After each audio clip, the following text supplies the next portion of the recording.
Y entonces cuentan que en medio de la rumba, cuando ya la gente estaba lo suficientemente prendida, pues cuando ya todo el mundo estaba, mejor dicho, borrachito, pues obviamente se dormían y les aplicaba una muy brava, Juan.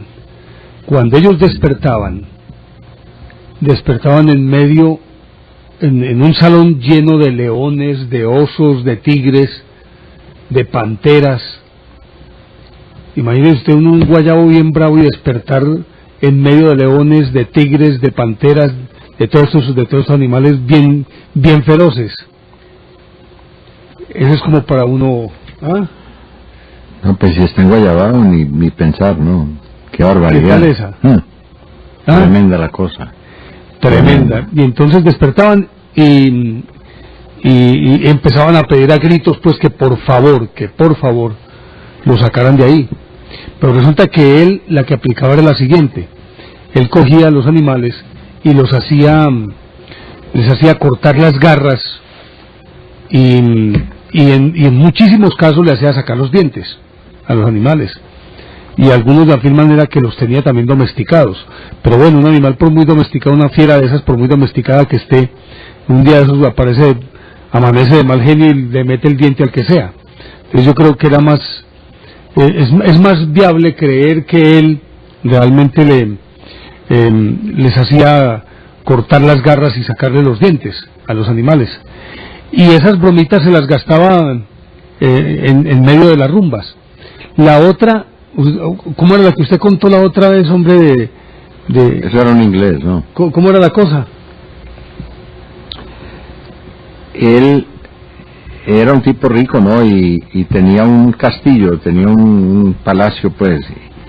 Y una de las piezas del castillo que él tenía organizada tenía todo al revés. Es decir, lo que estaba en el piso estaba perfectamente acomodado en el techo, las mesas, las sillas, los tapetes, las lámparas, todo estaba puesto en el techo. Me imagino pues que eso asegurado con muy buenos clavos para que no se fuera a caer. Y entonces el tipo tenía la costumbre de emborrachar a sus huéspedes, y al más borracho de todos, al que más lo agradaba, cuando ya se enlagunaba y ya perdía el sentido, lo metía ya a esa pieza. Cuando el tipo despertaba, se sentía en el techo, porque ahí estaba una lámpara, pues una araña de esas de techo, estaban todos los decorados del techo, pues con esos estilos que tenían los ingleses, el estilo imperial,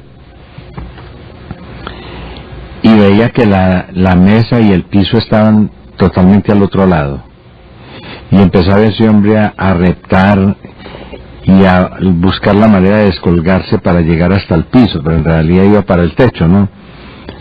Y él, desde una claraboya, desde un ojo de esos mágicos, lo observaba para seguirle todos los movimientos y todos los esfuerzos, y sobre todo darse cuenta de la angustia que ese tipo demostraba en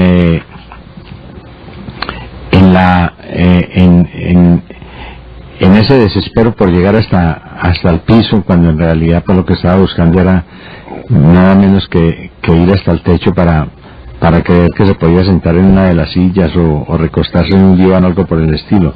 Se dice que el tipo murió de risa, ¿no? Pues que eso puede ocurrir también, ¿no? Eso puede ocurrir, que una persona cuando tiene un acceso de risa se le pueda dar lo que llamaban anteriormente la apoplejía. Y ha ocurrido, ¿no? Y ha ocurrido, sí, claro. Entre otras cosas, en el África hubo una enfermedad que llamó la enfermedad de la risa, y que mataba gente porque la gente se reía. Y recuerde usted también los gases hilarantes. Dulce. Claro. Morirse riendo, delicioso. Y en otro caso tenemos los famosos gases hilarantes, que son los que producen risa, ¿no? Y que se utilizaron también en la guerra. A partir del cloro, ¿cierto? Es inclusive el principio... no, el cloro es corrosivo, no, el cloro es muy dañino. ¿Cuál era otro tipo de gas? Era un gas éter es a lo que me refiero. Probablemente. Sí, probablemente, que es el que utilizó Morton, el primero en la anestesia. En anestesia en 1846 a un paciente. Correcto. Porque él notaba que el éter reproducía risa y dijo, no, pues entonces aquí debe adormecerse al individuo, y más o menos eso fue lo que hizo. Oiga, pero es que ese angelito era, yo creo que fue uno de los tipos más extraños, y aparte de extraños, yo creo que fue de los más extravagantes de la historia. Estoy hablando de Heliogábalo, Varioavito Baciano, así se llamaba, Varioavito Baciano. Resulta que Heliogábalo, además, las comidas, las rumbas que hacían, por ejemplo, él invitaba a 8 gordos, 8 flacos, 8 cojos, 8 gotosos, me perderá aquí por aquí, leprosos, de todo, pero así como siempre pretendiera, como en medio de sus excentricidades, invitar personas así que tuvieran todos los extremos. Un momentico, yo lo encuentro por aquí, ahorita lo estaba mirando, pero yo le leo un pedacito. De acuerdo con lo que dice aquí en este libro, mire, el emperador romano de procedencia siria, Varioavito Baciano, que gobernó entre el 205 y 222, coronado a los 14 años con el nombre de Marco Aurelio Antonino, aunque más conocido con el sobrenombre de Heliogábalo, tuvo una vida ciertamente extravagante. Desde su primer día en Roma no dejó de asombrar a sus súbditos. Entró en la metrópoli subido a un lujoso carro tirado por mujeres desnudas. Era tan afeminado que se vestía frecuentemente con ropas femeninas y simulaba que se casaba con gladiadores. Ese usó brasier, ese puede que no lo haya inventado, pero por lo menos se ponía un brasier. Claro que era metálico, pues, ¿no? Me imagino que sí. Era de otro estilo. Según los relatos, la mayoría de los cuales nos han llegado gracias a que el propio emperador dispuso que un cronista legase para la posteridad el detalle de sus festines y andanzas, sus banquetes no solo eran pantagruélicos, sino a cada uno más extravagante. A uno de ellos, por ejemplo, invitó a 8 jorobados, 8 cojos, 8 gordos, 8 esqueléticos, 8 enfermos de gota, 8 sordos, 8 negros y 8 albinos. Durante los banquetes se complacía en gastar continuas bromas de diferente gusto a los invitados. Por ejemplo, a la hora de los postres, cuando ya todo el mundo se hallaba bastante afectado por la bebida, el emperador mandaba cerrar las salidas del comedor y hacía soltar una manada de fieras salvajes a las que previamente había hecho arrancar los dientes y las garras. Así de sencillo. Pero hay una historia todavía más excéntrica de esto que he leído, y es que en una oportunidad él tenía un comedor que en la parte superior había un domo, y ese domo lo utilizaba, es decir, se abría, ¿no? El techo se abría, o sea que él a discreción cuando quisiera podía pues abrir el techo, pero resulta que encima una vez hizo acomodar como una especie de depósito, y resulta que el depósito lo llenó de pétalos, pero millones de pétalos se dice que hizo recoger toda la cosecha de flores de esa época en el imperio, y se los hizo llevar. Y entonces, ¿cómo le parece que él llegó en un momento determinado en medio del festín, y cuando ya todo el mundo estaba prendidito, abrió ese techo? Abrió ese techo, y ¿cómo le parece que derramó todos esos pétalos? Y durante ese festín murieron asfixiados más de 20 de sus invitados. Murieron asfixiados por los pétalos. ¿Cómo sería extravagante? ¿Ah? Sí, esas eran las extravagancias de esa Roma de la decadencia, porque no estamos hablando de la Roma pues de Julio César, ni mucho menos ni de la Roma de Cincinnato, de la Roma histórica. Estamos hablando de 200 años, 205 a 222. Sí, ya son personajes que ya estaban en otra época, ¿no? Y además hay que tener en cuenta que esos patricios o esa gente que fundó a Roma y que la hizo un gran imperio,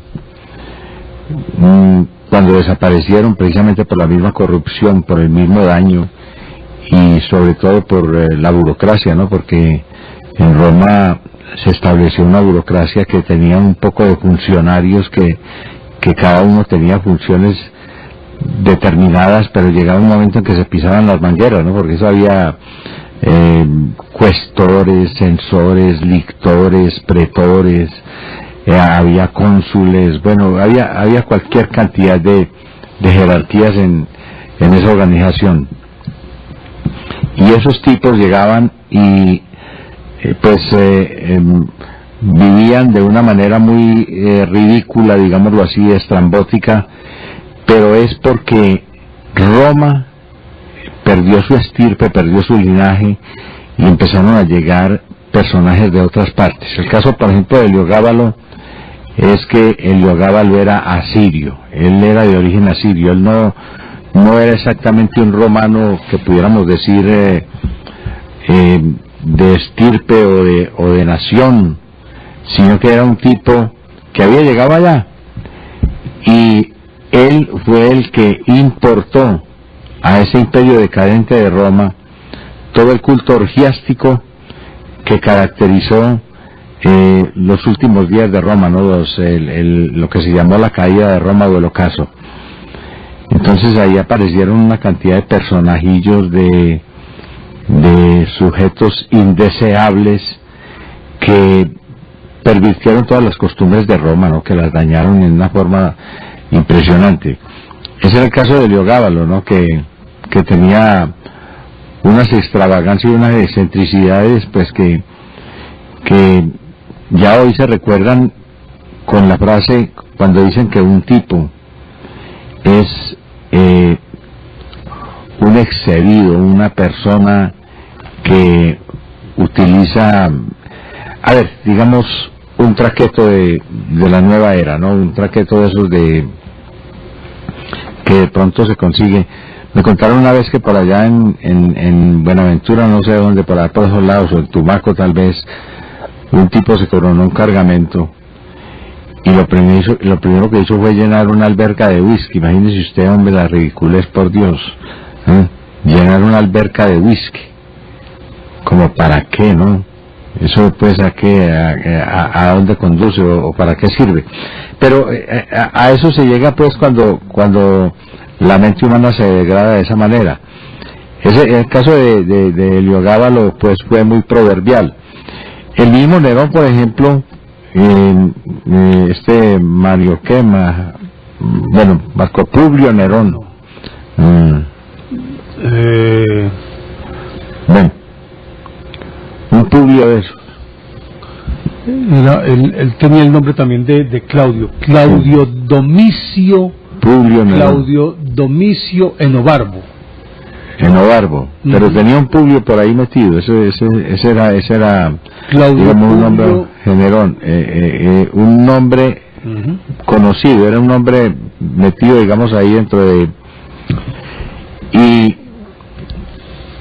él quiso visitar todas esas regiones de donde habían existido los grandes imperios de la antigüedad, ¿no? Por ejemplo, recuerda que él estuvo por allá en Grecia y andaba pues con su famosa guardia pretoriana y haciendo excentricidades, barbaridades.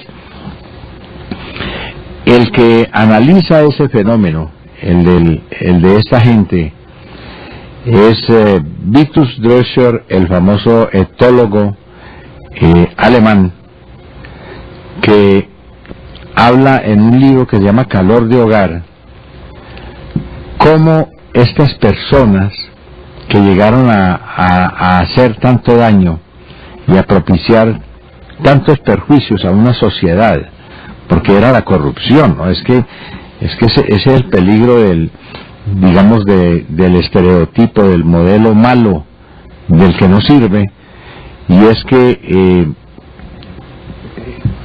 si eso lo puede hacer el emperador, ¿por qué no lo puedo hacer yo? Diría cualquier romano común y corriente. Entonces se institucionalizó la orgía, el abuso, matar esclavos, el asesinato y sobre todo la falta de educación para los hijos. Esa yo creo que fue la nota, digamos, que marcó la diferencia, y es la que menciona Vitus Drescher en ese libro Calor de Hogar. Y con un muchacho sin hogar, porque los padres se mantenían ocupados en la orgía, ellos mantenían bebiendo, libando y entregados a los excesos, ¿no? A los excesos de la carne, ¿no? Comida, bebida, sexo, aberraciones, toda esa cantidad de anomalías. Pues hombre, lo que sale de ahí, ¿qué es? Indudablemente la decadencia, ¿no? La caída, la desaparición. Mire, le voy a leer algo aquí sobre... bueno, pues pero voy a adelantar un poquito. Helio Gábalo gobernó subió de 14 años y gobernó hasta los 18. Y resulta que él, aparte de sus excentricidades en eso, se hacía pasear en litera por Roma, en un carruaje tirado por mujeres desnudas, o en otros casos también por leones o por panteras. Obviamente que todos estos, está hablando pues de las fieras, excluye a las mujeres, ¿sí? Excluye a las mujeres. Las fieras eran domesticadas, las únicas que no estaban domesticadas eran las mujeres desnudas que lo jalaban en el carruaje. Y tenía pánico a ser envenenado, a que lo asesinaran. Y póngale cuidado, para poder contrarrestar eso lo que hacía, mire.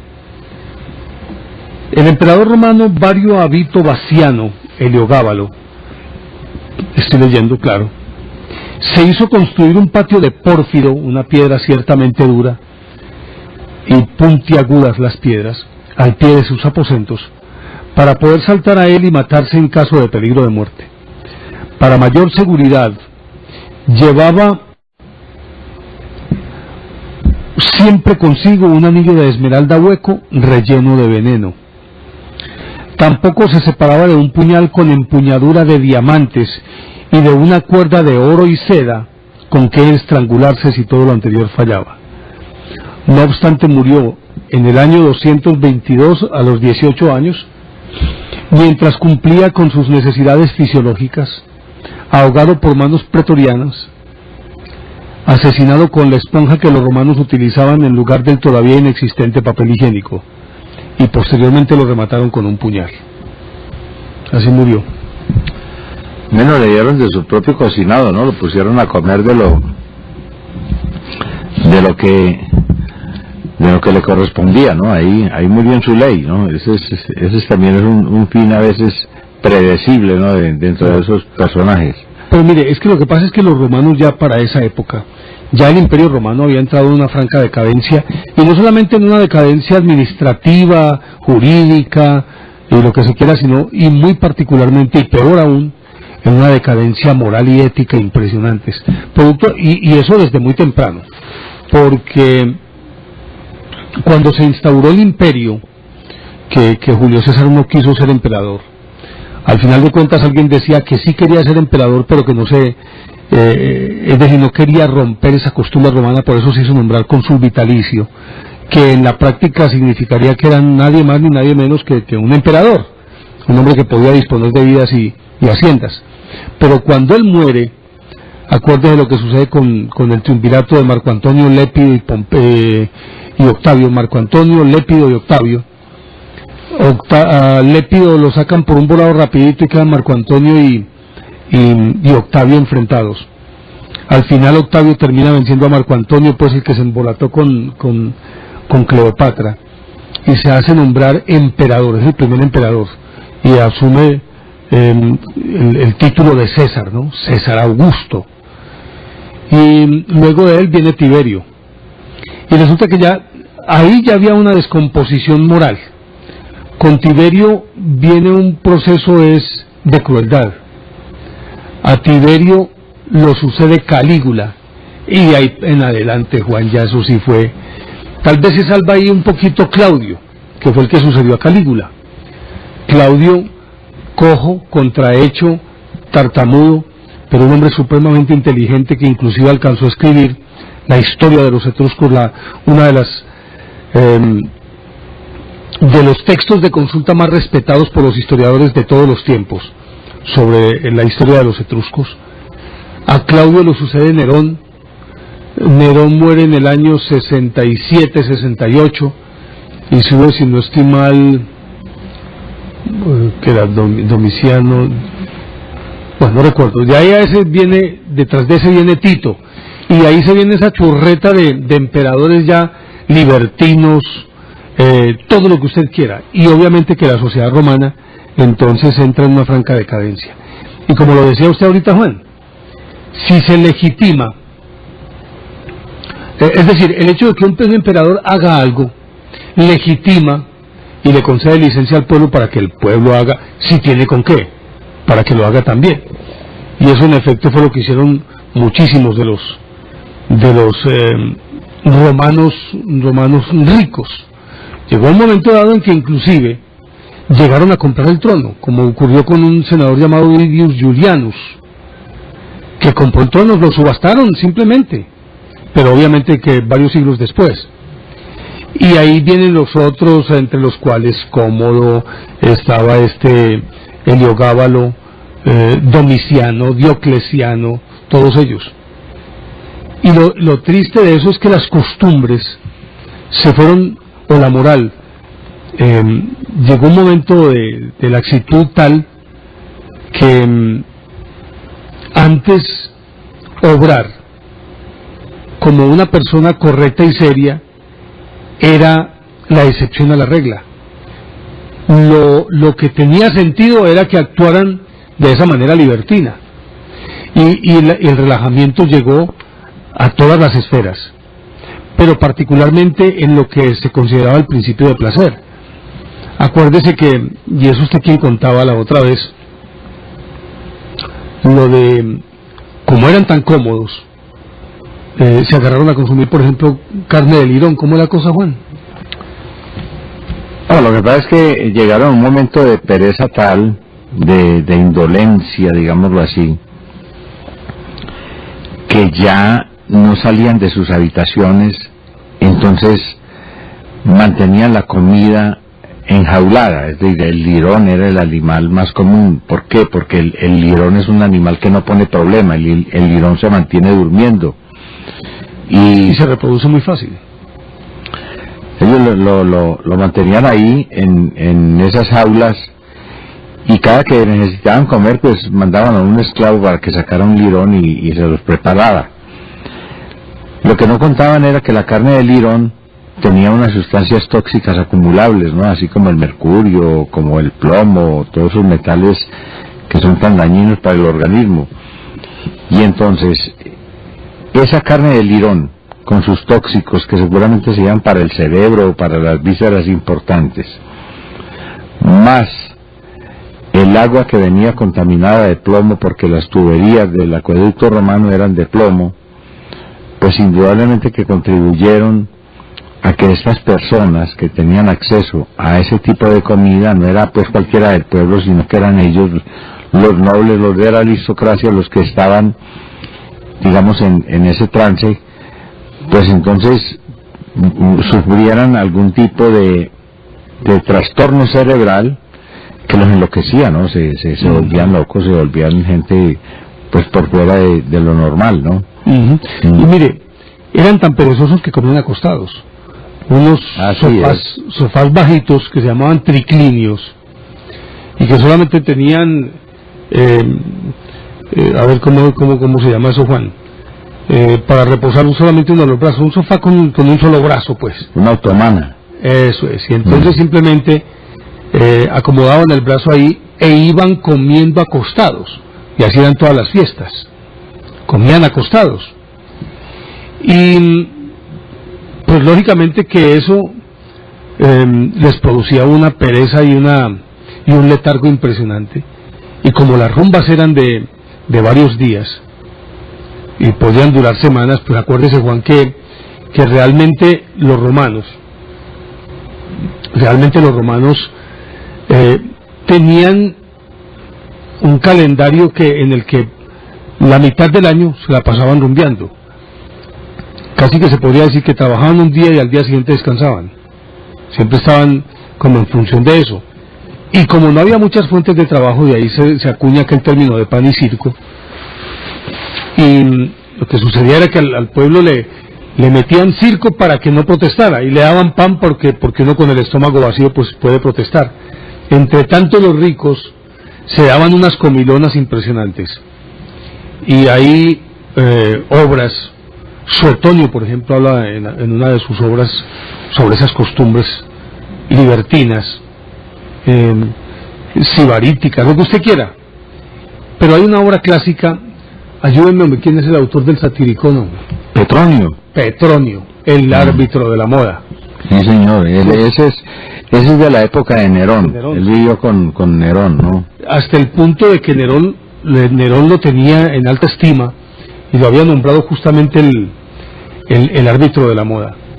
Y como tenía tanta ascendencia sobre Nerón, y lo llamaba para todo, empezaron a dañarle el oído a Nerón hasta el punto de que cayó en desgracia. Y acuérdese que yo creo que es de los suicidios que diríamos más elegantes y más lujosos. Invitó a todos sus amigos a una gran fiesta, ¿no? A una gran fiesta. Sí, y estando en la fiesta, después de la comilona y todas estas cosas, se recostó en una bañera y se cortó las venas, porque él sabía que ya Nerón lo iba a hacer matar. Además, una bañera con agua caliente, ¿no? Para que se favoreciera digamos, la circulación de la sangre, ¿no? Para que la sangre fuera fluyendo pues sin tropiezo, no fuera a coagular. Y se fuera él aletargando. Sí, eso es lo que produce esa muerte así con las venas cortadas. Pero recuerde que Tiberio fue el que inauguró el Coliseo. Y en ese Coliseo, en la inauguración únicamente del Coliseo, se mataron 5.000 fieras. Es decir,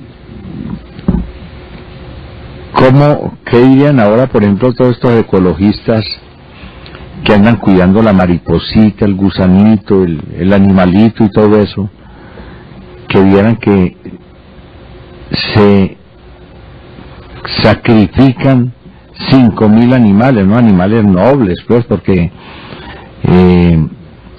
no eran hienas precisamente las que llevaban allá, no eran leones, tigres de Bengala, bueno, los tigres de Bengala los podían llevar hasta ahí, pero los llevaban de Asia. Desde el Asia podía ser, sí. Porque el tigre de Bengala es de Asia nomás. Sí, claro. De la península de Bengala. Exactamente, ¿no? Pero sí tenían, por ejemplo, leopardos, panteras, animales pues que dan la pelea y que se hacían matar, ¿no? Enfrentando, así como lo que pasa hoy, por ejemplo, con un toro de casta. Y eso duró más de un año, esa orgía, digamos, una orgía de sangre, ¿no? Porque eso era con gladiadores y todo lo demás, duró más de un año. Y ahí era donde la gente no salía del Coliseo, sino que se instalaba ahí, y ahí comía, ahí les tiraban el pan, ahí se tomaban el vino, y ahí hacían sus necesidades, me imagino. De donde sacaron esa expresión que se llama el pan y el circo, ¿no? Pan y circo, cuando un gobernante quiere entretener a sus gobernados para que no lo molesten o no lo pongan problema, entonces simplemente les tira esos mendrugos para que se entretengan ahí, ¿no? Esa era la característica. Y evitar la protesta popular, ¿no? Porque algunas cosas sí le tenían miedo. Yo creo que todos los dictadores en todas las épocas históricas lo que más miedo le tienen es un levantamiento popular, ¿no? Por eso son tan represivos y por eso son tan abusivos, tan paranoicos, cuando ven que de pronto hay algún germen de inconformidad en alguna de las partes. Eso me trae en la memoria el caso de todos estos sultanes y de todos estos emires que eran monarcas absolutos y que controlaban a su pueblo de tal manera que tenemos el caso de un tal Osman, yo no sé cuál sería, hombre, un Osman de esos, no me acuerdo del número, pero en todo caso era un Osman. Ese tipo prohibió en su reino el licor, nada de fermentado se podía tomar, el tabaco, algo que es muy importante, digamos, para los turcos. De allá se sacan unas mezclas de tabaco pues que explotaron muy bien los ingleses, ¿no? El tabaco turco es proverbialmente reconocido como uno de los más finos que hay. Entonces el tabaco, que ha sido un elemento integrador, ¿no? Porque se considera que el espíritu del tabaco es un espíritu unificador, inspirador, y además que da la vida.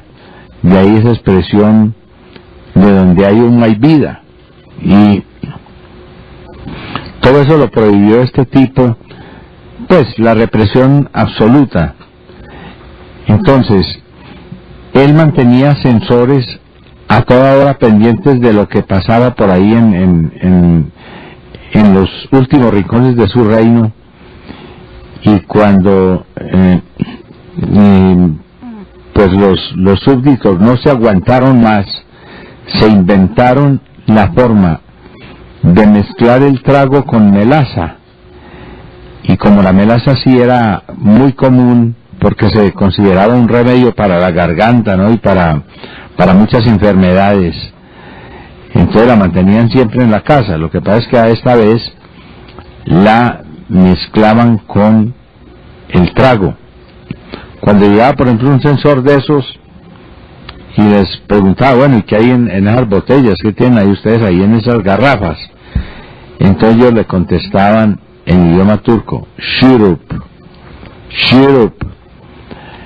Shurup, para los que no lo hayan oído, yo sí lo recuerdo porque yo tomé mucho sirope y me encantó el sirope, y me parece que sigue siendo una maravilla, hombre. Ojalá revivieran el sirope como para una fiestecita por ahí, ¿no? Para una parrandita de esas así sencillas.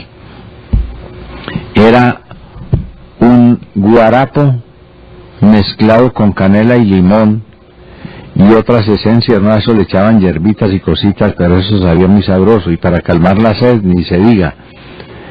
Entonces, de ese sirope salió sirope, y de ahí al español pasó como jarabe. Ese es el origen etimológico de la palabra jarabe. Entonces ellos engañaban a los censores diciendo que estaban tomando sirope o sirope. En realidad lo que estaban tomando era trago. Pero a eso lleva la represión, ¿no? Siempre a la clandestinidad. Pero mire, además de esto, los romanos tenían otra característica, y era que esa laxitud moral la trasladaban a todos los campos. Y obviamente que se cuenta que, por ejemplo, Julio César ofreció unos juegos en los que en cuestión de un mes también sacrificó cientos de animales. Cientos son cientos, yo creo que miles de animales. Y así cada emperador se esmeraba en tratar de rebasar lo hecho por el anterior emperador. Estaba buscando aquí unos datos que traje, no lo he podido encontrar. En una de esas, cómo fue la rumba que hicieron.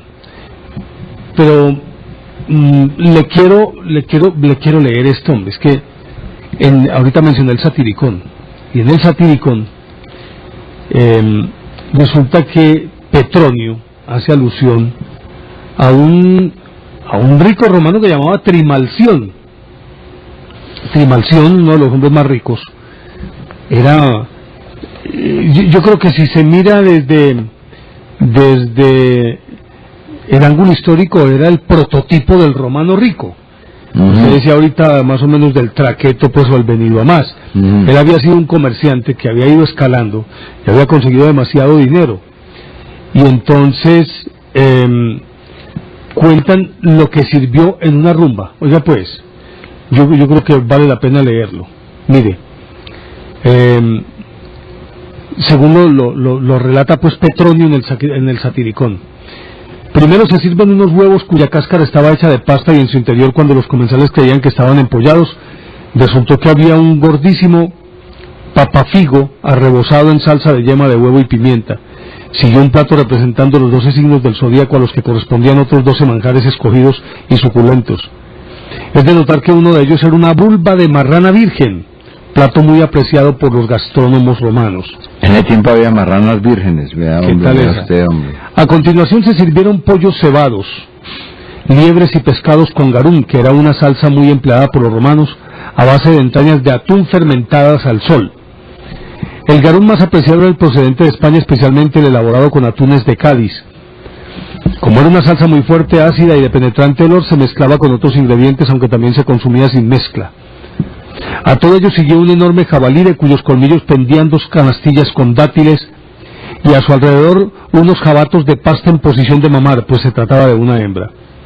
Un esclavo con un cuchillo de caza lo clavó con fuerza en el vientre de la bestia, y varios tordos escaparon volando del corte. Bueno, otro esclavo recitó poemas escritos por Trimalción, mientras repartía canastas de uvas entre los comensales. Trimalción desapareció un momento y volvió al cabo de un rato, se lavó las manos con perfume y se dirigió a los comensales diciendo: disculpadme amigos, ya hace varios días que no me responde la barriga.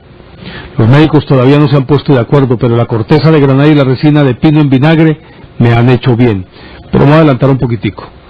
En esto entró un esclavo con una inmensa fuente en la que reposaba un enorme cerdo. Trimalción lo examinó atentamente e hizo notar que el cerdo no estaba vaciado. Llamó a gritos al cocinero y este cabizbajo confesó haberse olvidado de vaciarlo. Trimalción le hizo desnudar y le puso entre 2 verdugos. Algunos comensales intercedieron por él, pero otros dijeron que bien merecía un castigo, un olvido tan enorme. Pero Trimalción, sonriendo, dijo al cocinero: ya que tienes tan mala memoria, vácialo aquí delante de nosotros.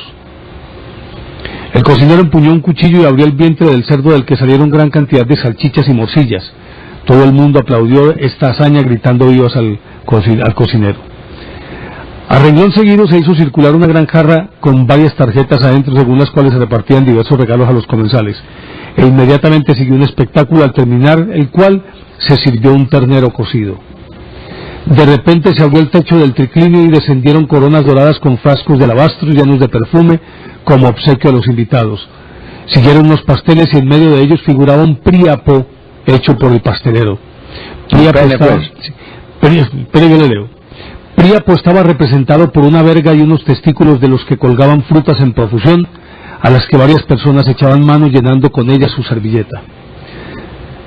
Bueno, se colgaban ahí pues de... ¿Cómo le parece? Se pegaban de ese, mejor dicho.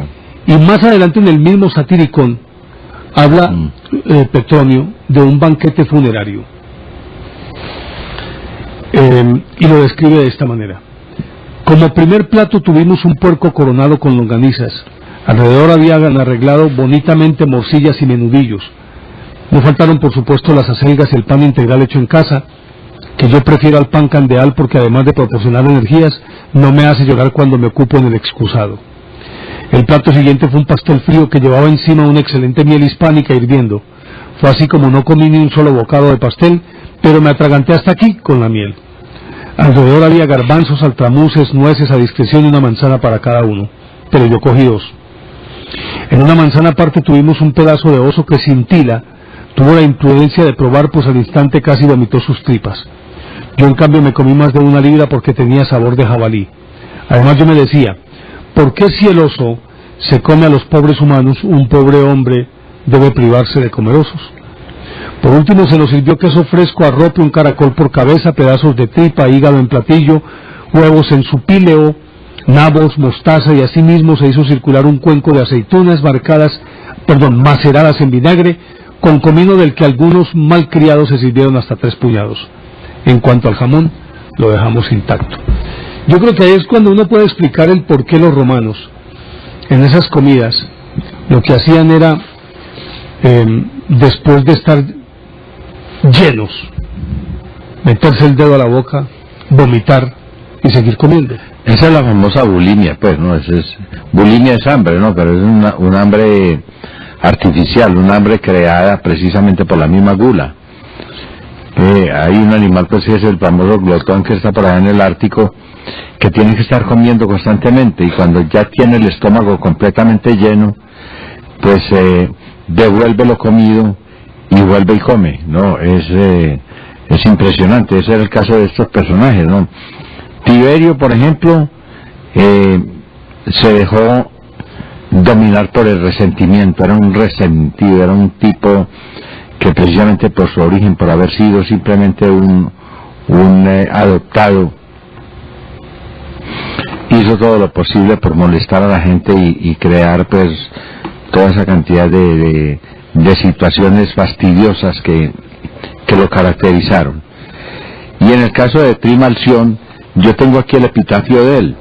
El epitafio de Trimalción dice así: aquí yace o aquí reposa Pompeius Trimalción, digno émulo de Mecenas, nacido pobre, se elevó a una gran fortuna, ha dejado 30 millones de sextercios y no ha asistido jamás a las lecciones de los filósofos.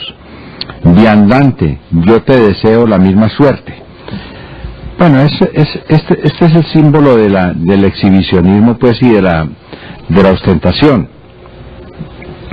Recuerde que aquí hemos mencionado muchas veces cómo personajes que uno conoce de la vida real, por hacer ostentación, pues llegan a los extremos más ridículos, ¿no? ¿Usted se acuerda de un personajillo que se aparecía por Caracol y que, pues quién sabe, ¿no? Era algún mensajero para algún mandadero de esos de la economía emergente, que se ponía unas chapas de oro aquí en la camisa, en el bolsillo de la camisa, ¿no? Sí.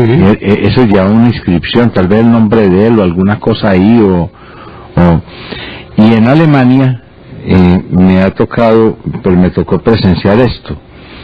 Una señora en una lavandería, en una lavandera, lo que pasa es que esta pues tenía todas las posibilidades de lavar con máquina, de lavar con lavadora. No tenía que estregar ropa a la orilla de una quebrada, de un río. Ella era simplemente una lavandera, pero era tan próspero el negocio de ella, le iba tan bien, que pues no contenta con un carro, se compró varios. Y entonces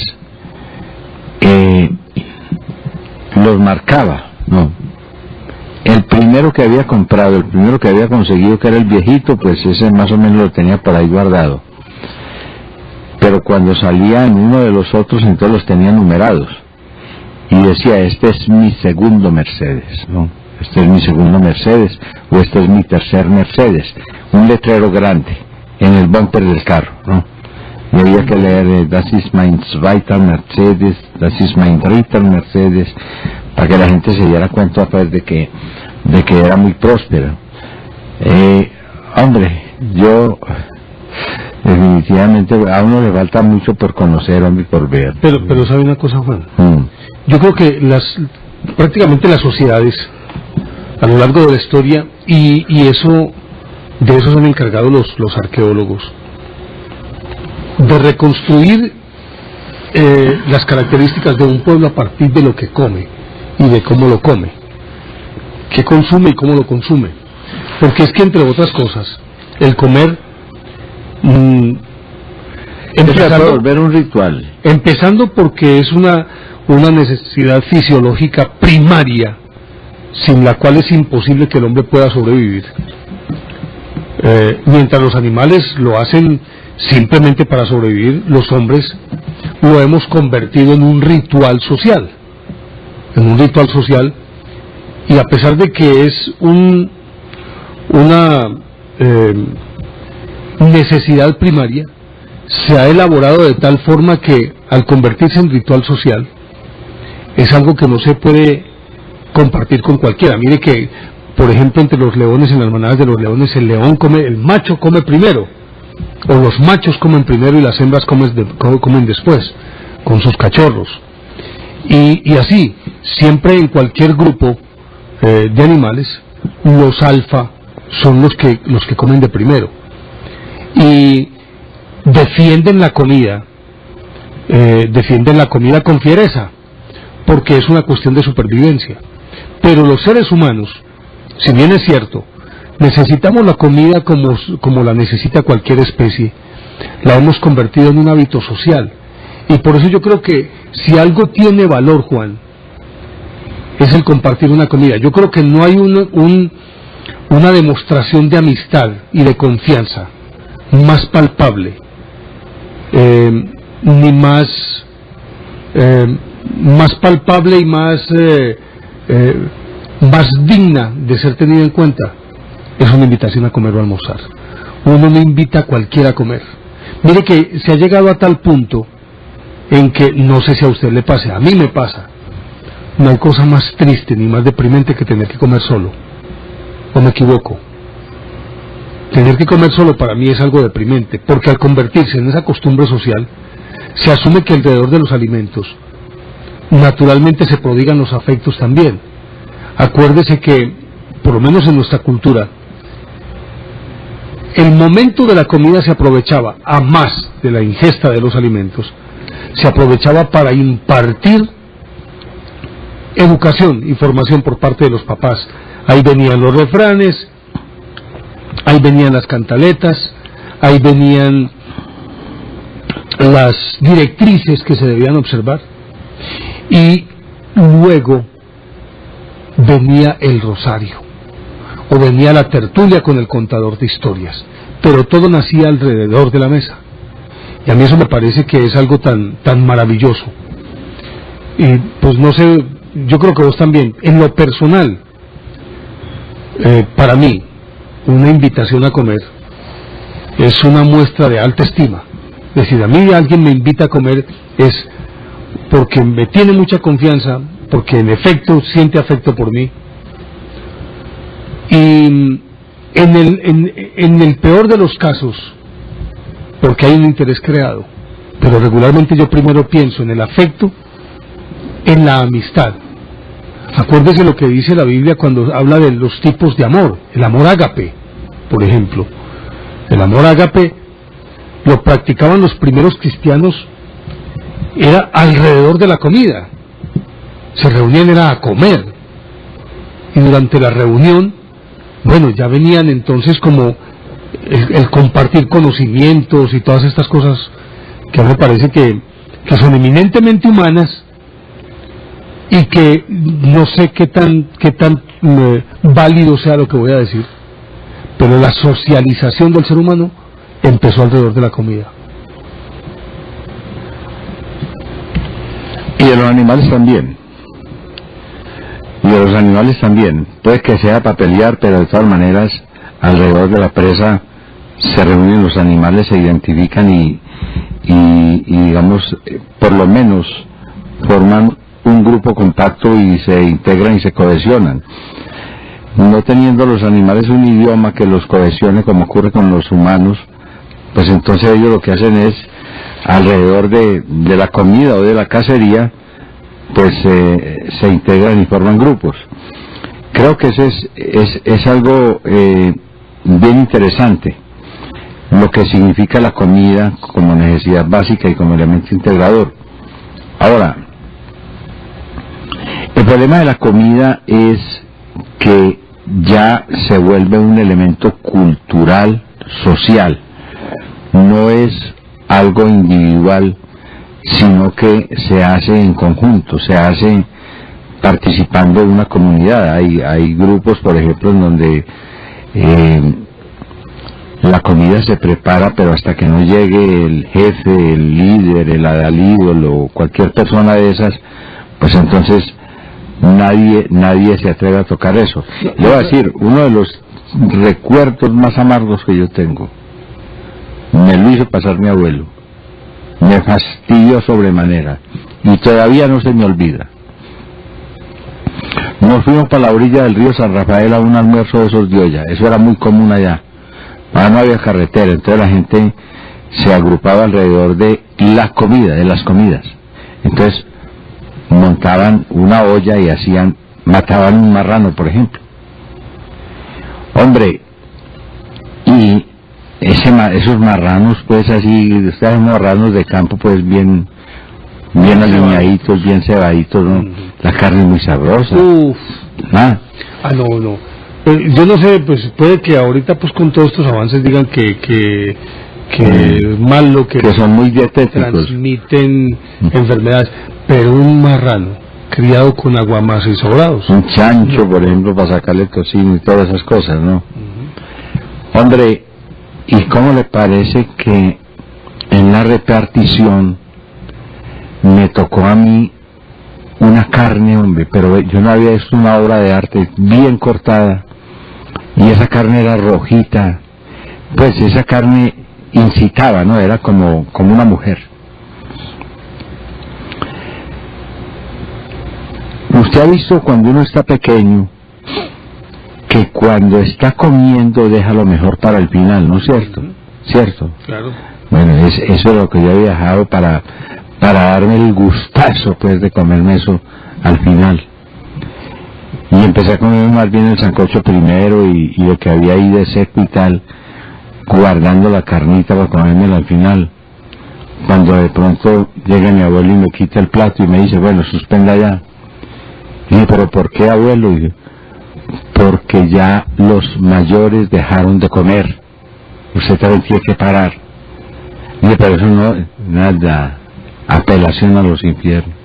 Y todavía recuerdo eso. Todavía recordar esa carnita. No, es que es más, pues no es nada de esta carnita y estos huesitos, sí. No, esa carnita sí era una carnita.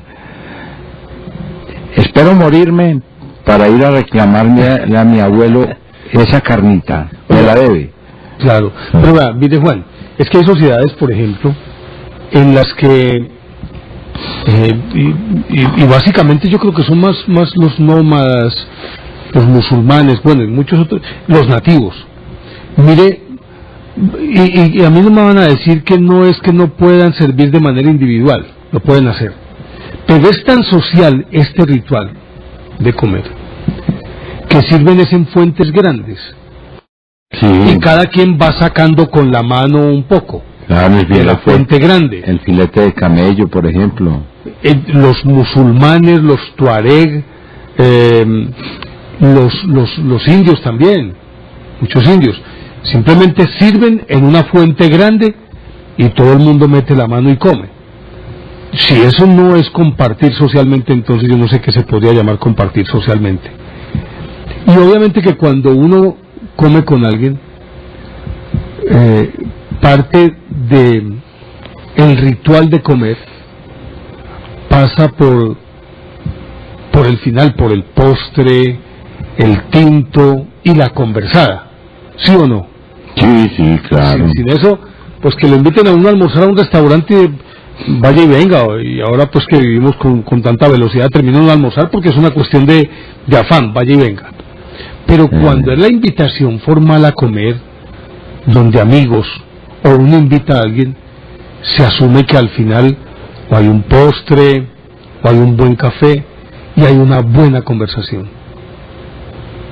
Y es una oportunidad para aprovechar para conversar con el otro. Entonces, sí, lo que pasa es que, como le digo, eso se volvió ritual. Bueno, toda la vida ha sido ritual, pero las famosas maneras de mesa, el protocolo, pues, lo que llaman, ¿no? Que es también muy cultural, depende de cada grupo. Completamente de cada grupo. Usted ya ha mencionado aquí, por ejemplo, lo que pasa en Afganistán, en esa zona por allá del norte de Irán y todo eso, Afganistán, cuando a la gente le ofrecen un plato y se lo come todo, se come todo lo que hay ahí en el contenido, pues inmediatamente se lo vuelven a llenar porque creen que quedó con hambre. En otras partes, lo que se estila es dejar algo de comida ahí en el plato, y es lo que llaman la política. Pero en eso hay una cantidad de cosas. Mire, por ejemplo, ¿cuál fue uno de los grandes logros de los cristianos, de la iglesia? Usted sabe que en la iglesia se aprende a disponer muy bien el altar para el sacrificio de la Eucaristía, ¿no? Claro. Entonces, eso ¿qué es una mesa? Se hace de una manera, claro, lógicamente, es lo que representa la mesa de la última cena. Y se hace con mucho primor, ¿no? Con mucho virtuosismo, pues, ¿no? El padrecito coge y dan. Por aquí había en la Candelaria, en la Metropolitana, me veía un padrecito que le echaba al cáliz, le echaba 2 huevos. Sí. No, pero con seguridad. Yo creo que murió de salmonelosis, porque es lo más peligroso que hay. Cuidado, televidentes, se pueden a comer huevos crudos, porque ese es el caldo de cultivo típico para la salmonela. Ahí es donde las crían para trabajarlas, pues. Hablabas de las maneras de mesa. Y entonces los cristianos que preparaban muy bien esa mesa de la Eucaristía, y además como ellos repartían el pan y todo eso, y se daban vino, claro. Yo una vez estuve en una misa de esas ágape, de un padrecito que había en Tumaco que murió, pues se cayó en una escalera. ¿Cuántas botellas de vino te tomaste? Hombre, no llevo la cuenta, porque cuando el padrecito dio la larga dijo: dele un trago de vino a la persona que usted más aprecie. Se me vinieron esas monjas encima y ahí mismo me ofrecieron vino, y me puse yo a tomar vino y terminé más rascado que ni para qué le digo. No quiero hacer comparaciones hoy a esas ahora, pues. Bueno, pero mira, cuando hablas de esas maneras de mesa, no sé si sabías que el tenedor, por ejemplo, estuvo prohibido. Un papa llegó a decir que era una ofensa a Dios usar el tenedor, que era una ofensa a Dios porque Él nos había dado las manos para llevarnos el alimento a la boca. Ese era de la escuela de Diógenes, pues, ¿no? No sé, mire lo que tengo aquí.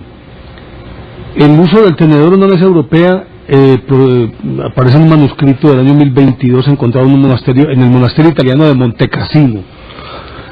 Fue importado a Roma desde Bizancio por algunos mercaderes venecianos, pero continuó siendo un capricho casi con categoría de adorno, y casi siempre también de extravagancia en la casa de las familias más ricas. Por ejemplo, en un inventario de la plata de Eduardo I de Inglaterra, que es de 1297, poseía un solo tenedor.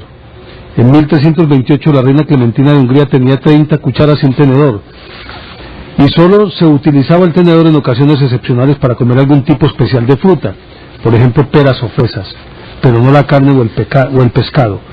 Según la mayoría de los investigadores de estos pormenores históricos, el primer uso público del tenedor en Europa no se dio hasta 1582, pero hubo una excomunión por parte de un papa para que usara el tenedor, porque se asumía que era una ofensa. No, era nada menos que la representación del demonio, el claro, diablo anda cazando almas. Claro, mire. Con ese tridente, pues, ¿no? Que ese es un tenedor. Claro. No, pero hubo 2 cosas que se le deben a los cristianos, pues, que les debe la historia, y tienen que ver con derechos humanos. Ellos les enseñaron a comer a los bárbaros, les enseñaron formas, pues, de preparar la comida y de disponerla, arreglar la mesita y todo eso. Y también establecieron la costumbre, porque no ley, claro que la costumbre usted sabe que es la base, es la base formal del derecho, ¿no? El derecho empieza con una costumbre. Entonces, crearon la costumbre de rescatar a los náufragos, porque en otras épocas, cuando alguien caía al agua, se quedaba. Entonces, pues, por ahí 100 o 150 remeros, pues, dándole a una trirreme o una birreme de esas de los tiempos antiguos. Y para ilustrar los televidentes, recuerde que la trireme, pongámoslo en estos términos, ¿usted ha visto el barco de Olafo? Sí, señor. Eso es los remos que se ven ahí como parten el pues como se no, es que no podían parar, no podían perdían el impulso. Se descontrolaban. Y entonces cuando era birremera, porque eran 2 filas de remeros de arriba abajo, y si era una trirremera, 3 filas de remeros, 3 filas, sí. Y había al frente de ellos un tipo que tocaba un tambor, el batintín era la cosa, sí. Y al tocar el tambor, los remeros tenían que ir con el ritmo del tambor para poder ir de manera sincronizada. Oíste, eso andaba, pues, ¿no? Claro. Ay, hombre, se me olvidó lo que te iba a decir, hombre, se me fue. ¿Estabas hablando de qué, hombre? Yo estaba hablando de la mesa, de la comida de los bárbaros. Ya. Que no sabes por qué los cuchillos de mesa son romos. Resulta que el cuchillo de mesa es romo porque por allá, pues desde tiempos inmemoriales, el cuchillo servía para todo. Obviamente que nunca se limpiaron las uñas, porque ellos, ¿por qué se iban a limpiar las uñas? Pero con eso partían los alimentos, cazaban, mataban con el mismo cuchillo. Destazaban todo eso. Destazaban. Y cuando terminaban de comer, usaban el cuchillo a guisa de mondadientes, pues de palillo, para limpiarse los intersticios dentales. Y entonces, en la corte de Luis XIII, el duro ahí era el cardenal de Richelieu, Armand Duplessis, cardenal de Richelieu. Y resulta, sí, Richelieu, sí. Y entonces resulta que se hacían los banquetes, se asistían todos los nobles, se asistían los militares, todos. Y cuando terminaban, si no era que se encendían a cuchillo por ahí en cualquier reyerta, se limpiaban los dientes con los cuchillos, pues con esa punta de los cuchillos. Y parece que a Richelieu eso y se rascaban los piojos, hombre. También, y a otras partes. Sí, ¿cómo? Sí. Pero ahí sí era muy peligroso. No, pues. no, la espalda, por ejemplo. La espalda, así con el lomo del cuchillo. Yo pues, creí que... No, pues que vos siempre tenés esa mente tan retorcida. Pero piensa mal y acertarás. Tan psicalípticamente. Sí, yo creí que con eso también se rascaban los ventrículos. No, porque los ventrículos no son los que llevan la sangre al corazón. No, hay María, donde los metan allá de cuchillo los mata, pues, ¿no? Entonces, más abajito. Sí. Sí. Lo cierto del caso es los testis fidelis. Ya. Entonces sí. Resulta que él un día llamó al herrero de Palacios, coja todos los cuchillos, porque ya para esa época la corte proporcionaba también algunos cuchillos para comer, en cenas muy escogidas. Entonces recoja todos los cuchillos y me hace el favor y les quita la punta a todos, me los deja romos. Y a partir de ese momento nació el cuchillo de mesa que hoy conocemos que es romo en la parte de adelante, precisamente fue por eso. Pero la historia va a esto también, Juan, que como decía ahorita, es un acto social muy cálido y muy íntimo. Alrededor de eso se inspiró el amor ágape del que estábamos hablando, el compartir la comida, el compartir los espacios, sí. el amor que parte de la ternura, del afecto, del respeto y de la fidelidad del otro, que no tiene nada que ver con el amor sexual. Por eso a las recepciones las llaman agazapes. ¿Agazapes? Pues cuando hacen una recepción que van... agasajos. Bueno, sí. Pero eso, me imagino que debe ahí de por ahí, sí. Y entonces, hombre, uno piensa, de pronto me pongo yo a pensar, y te digo una cosa, sentarse uno a comer con alguien es porque te queda muy grato, como te decía. Y después de la comida, pues viene el ritual de la conversación, del té, alrededor del cual los británicos han organizado toda su sociedad, alrededor del té. Y me ponía a pensar, hombre, ¿cómo sería uno almorzando con un hombre como Oscar Wilde? Eso era muy sabroso, hombre. Invitar a cenar a Oscar Wilde. Claro. Ave María. Cosa tan amena, hombre, por Dios, ¿no? O sentarse a cenar con Molière, con Balzac.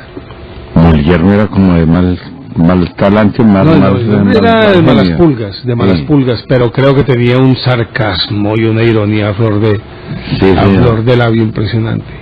Sí. O qué tal, por ejemplo, uno sentarse a cenar con Balzac, Honoré de Balzac. Ese está bueno. Me gusta. O no, inclusive con un Marco Polo. Pues te imaginas uno sentarse y Marco Polo contándole a uno historias. Tremendo. Me parece pues que eso sería. Pero yo también me hago el otro ejercicio. ¿Con quién no le gustaría sentarse a cenar? Yo, por ejemplo, digo con quién sí y con quién no. A ver, ¿con quién? Vea, a mí me hubiera gustado ir a comer un pedacito de buey allá en la Hecatombe. En la guerra de Trío, ya pues cuando mataron más de 100 bueyes, ¿no? Eso es lo que significa Hecatombe. Eso es, sí, Hecas es 100. Sí. Por extensión, después por el derramamiento de sangre, me imagino que adquirió la la connotación que tiene hoy. O cuando hay una matazón bien tremenda, pues, ¿no? Mueren animales o muere gente y dicen que es una hecatombe. Y ahí pues ni siquiera el ECA tiene nada que ver. No, ya pueden ser más. Bueno, allá me hubiera gustado ir a comer un poquito de carne asada, pues, para estar ahí al lado de, no muy cerquita de Aquiles, pues, ¿no? Porque eso era medio peligroso. ¿Por qué? Era muy largo, sí, pero peligroso, ¿por qué? Hombre, porque ese tipo, yo no sé, hombre, pues, con esa vaina con Patroclo, pues a mí como que no me... No, pero vos no tenía ningún peligro porque a él no le gustaban los calvos. Patroclo no era calvo. No. Entonces, entonces me le arrimo, pues. Me le arrimo. Bueno, con Ulises sí era un bacán, pues, no, Ave María, hombre, ese sí era de armas tomar. O con el mismo, bueno, Héctor no estaba por ahí, claro, no podía estar, pero sí estaban, pues, todas esas viejas y todos esos héroes y los reyes y bueno, y los soldados. Yo creo que hubiera sido una experiencia muy buena. ¿Con quién no me gustaría comer? Cenar, ni almorzar, ni desayunar, ni tomarme un tinto? Con Luis XIV. Yo con ese sujeto, pues eso sí, olvídate, yo no... ¿No hubieras aceptado una invitación? No es que sea un pedorro. Si el señor era que de pronto se equivocaba y se vaciaba, porque como comía como un marrano, se mantenía en línea directa. Entonces, y además de eso no se bañó sino 2 veces en su vida y por prescripción médica. Por equivocación. Por prescripción médica, y la última vez hizo testamento y todo. Sí. Estuvo en cama 1 semana. Eso es. Sí. Entonces no, yo con ese tampoco. Con ese no. ¿Quién más? Ahora, si es para comer. A conversar con Tomás Moro. Muy bien. O con Erasmo. Mejor todavía. ¿Cierto? Sí, y darme la más recorrido, pues, ¿no? Claro. Darme la más... No, con Boccaccio. Sí, señor. Pero con las peladas, ¿no? Que llevara las peladas, pues, porque... No, es que vos sos muy exigente. Que llevara ahí el material bélico. ¿Sabes con quién más? Benjamin Franklin. Es un conversador delicioso. No, y la ironía de él, ¿no? La ironía de Benjamin Franklin es increíble. Es algo extraordinario. ¿De aquí de Colombia? De aquí de Colombia. Con Hermógenes Maza. Ese era muy perecoso, borracho, hermano. Sí, pero o con Candelario Obeso. También, ese sí. El poeta y ese sí era más asequible. Con ese sí hubiera podido. No, aquí en Colombia hay muchos con quienes. Por ejemplo, a mí me hubiera gustado beber con Julio Flores.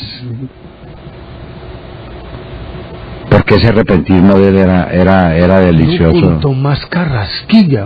Con ese viejo... Hermano, por Dios, tenía fama de cascarrabias. Sí, pero... Es decir, conversar con él no conversaba nadie. Él monologaba. Bueno, pues... Él se sentaba, pero una delicia sentarse y no oírlo, ¿no? Yo con él no, pues como que tampoco, no, pues... Yo lo leo y me gusta mucho, me parece genial. Pero prefiero tenerlo así. Te propongo que hablemos con los televidentes, ¿te parece? Yo hubiera preferido hablar con Eustacio Rivera, pues, sentarme con él. Eustacio, sí, señor. Porque a mí me gusta ese tema de la selva, pues, y toda esa vaina, y entonces, ahí sí me hubiera entendido muy bien con él, ¿no? Bueno, entonces, conversemos con los televidentes. Sí, señor. A ver, ¿con quién les gustaría a ustedes cenar? ¿Y qué comer alguna cosita, pues, sí, es decir, teniendo en cuenta la cena como un ritual social, detrás del cual obviamente que hay una conversación. ¿Con quién les gustaría? Ahí están nuestros números, aparecen en pantalla. 381-5454 para llamadas en el área metropolitana de Medellín. 851-1170 para llamadas desde fuera del área metropolitana. Y la línea gratuita 018-1051-5015. Así es. Pero también ustedes pueden escribirnos a este correo electrónico, elbuotea@teleantioquia.com.co. el buotea@teleantioquia.com.co. A ver, ¿qué piensan de todo esto? Ya saben nuestros números, las líneas están abiertas. Cuando ustedes lo dispongan pueden empezar a marcar nuestros números. Hombre, ¿sabes con quién sería una charla deliciosa? Con Antonio Pigafetta. Sí, señor. Que fue el cronista que llevó Magallanes y Elcano cuando le dieron la vuelta al mundo. Sí, señor. Escribió una historia deliciosa. Así es. Debía ser un conversador delicioso. No hay duda. ¿Sí o no? Claro. Anótame ahí. ¿Con quién más?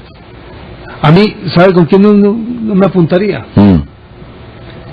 Con Enrique VIII. A mí ese sí que invitar a uno a almorzar. Ese era otro hediondo. Y que de pronto estuviera de malas pulgas. Vea, hombre. A la Torre de los... No, además pues que también era otro pedorro ahí, hombre. No, pero un momentico. Es un tipo supremamente ilustrado. No, y además muy músico. Escribió el título de defensor de la fe antes de pelear con la Iglesia Católica. Músico. Él escribió el compositor de baladas. Claro. Él escribió inclusive un ensayo, pero dicen que es una pieza magistral. Pero él las tocaba por detrás. No, yo termino. Un ensayo dicen que aún hoy se considera magistral, en defensa de la fe católica frente a las tesis de Lutero, que le valió el ser llamado defensor de la fe por el Papa, Pablo III, algo así. Algunos dicen que lo escribió fue Tomás Moro, pero no creo que en esa época Tomás Moro todavía ya estuviera con Enrique VIII. Lo cierto del caso es que el tipo era un tipo ilustrado. No hay duda. Por lo que le digo, pues, ese tocaba flauta, pero flauta de intestino. ¿De qué? De intestino. ¿Cómo así? Pues flauta de intestino. Él le sacaba sonidos al intestino. Las baladas de él. ¿Sí? Sí, claro. No te lo puedo creer. Así es. Ya saben, ahí están pues nuestros números telefónicos, pueden llamar cuando ustedes lo consideren conveniente, desde cualquier parte de Colombia o del exterior. Tenemos televidente, Néstor. A ver, un momentico que no estoy oyendo bien aquí, a ver qué pasó. A ver, hágale pues, ¿con quién? Héctor Rodríguez en Guarne. Don Héctor. Desde Guarne, Puerta del Oriente Antioqueño, señores Mr. Armando Alzate, Juan Manuel Serna y amigos televidentes en el departamento y en todos los lugares del territorio nacional a donde llega la señal de este canal regional, muy buenos días.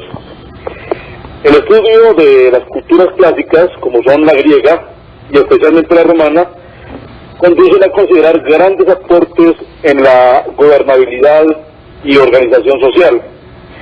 La mayor aportación romana a la civilización occidental, sin lugar a dudas, estuvo dada por el derecho o normas que regían la sociedad de ese entonces y que se propagó por diferentes lugares del planeta, influenciando las formas de gobierno de los pueblos que conquistaban, ya que los romanos fueron invasores a través de su espíritu guerrero. Hay que recordar también que otras de las aportaciones romanas fue la cultura en general, las ciencias, la filosofía, las artes, la educación y la religión. Muchas fueron las excentricidades de los emperadores romanos, entre ellas la de Diocleciano, quien persiguió al cristianismo, a quien culpó de la crisis que transformó en el año 185 el imperio por una monarquía absoluta. Hoy día, hablando de las comidas, una comida permite hoy restablecer la armonía familiar y a manera de agradecimiento a algún favor recibido socialmente. Me gustaría sentarme a comer con Gabriel García Márquez por su cultura, pero no me gustaría sentarme a comer por ningún motivo con Hugo Chávez, porque yo creo que ni comiendo deja de echar indirectas. Esto es un aporte para el Mudo de Antioquia. Un abrazo muy cordial y hasta una nueva oportunidad. Sí, señor. Ese es otro que habla por detrás. Doctor, don Héctor, muchísimas gracias. Don Diego. Es don Javier. Bueno, repítanos sus llamadas si puede, don Javier. Desde Sabaneta tenemos líneas disponibles para los televidentes que se quieran comunicar con nosotros. 381-5454 para el área metropolitana, 851-1170 para los municipios, para las partes que están por fuera de esta área de Medellín, y la línea gratuita 018-051-5015. Perdón, sí, 51-5015 para los que deseen llamar de larga distancia. Estamos pendientes de sus llamadas para hablar del tema de hoy. ¿A quién invitarían a cenar? ¿Con quién les gustaría compartir un ágape? Bueno, ¿y por qué razón, lógicamente, no? Así es, así es. Mire, por ejemplo, hay personajes a los que